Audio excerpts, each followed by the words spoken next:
ఏమమ్మా కూజా రోజా, ఎక్కడున్నావు? రా, బయటికి రా, చూపించు నీ మొహాన్ని జనానికి. మాట్లాడితే వారానికి ఒకసారి మందన వేసుకొని వాళ్ళ దగ్గర డబ్బులు మింగేసేసి తిరుపతి గుడికి వెళ్ళి వేడుకొండల సాగు ఉన్నాడు నాకని చెప్పుకోవడం కాదు. రా, బయటికి రా. ఇప్పుడు నీ గుండె జగన్ జగన్ అని కొట్టుకుంటుందా, లేకపోతే బాబు గారు క్షమించండి అని కొట్టుకుంటుందా?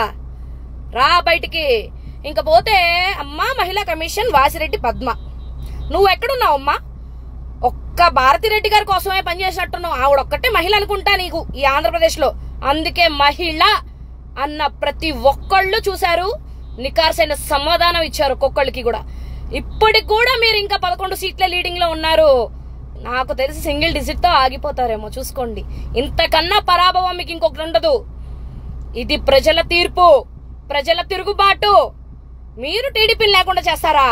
బాబు గారికి ఉన్న అనుభవంలో అంత ఉందా మీకు? బాబు గారు మీకు రాజకీయ భిక్ష వేస్తే మీరందరూ రాజకీయాల్లోకి వచ్చారు. మీరా ఆయన గురించి మాట్లాడేది? రండి ఇప్పుడు చూసుకుందాం బయటికి.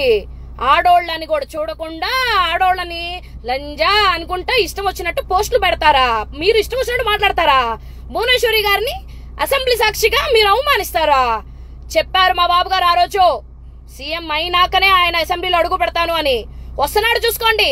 మీ జగనన్న కూడా చెప్పుకో, సిగ్గుతో అసెంబ్లీలో అడుగు పెట్టొద్దని చెప్పుకో. అమ్మ రోజా, ఇంకొక విత్తనం ఏడో ఉండాలి.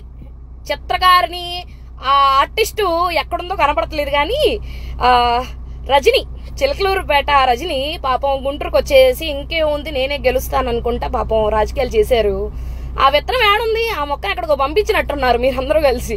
పాపం ఆ మొక్క చచ్చిపోయిందో బతుకుందో చూసుకోండి అమ్మా. ఇంకా ఉంటది, తట్టుకోండి. 5 ఏళ్లు తట్టుకున్నాం, ఇక మమ్మల్ని తట్టుకోండి మీరు.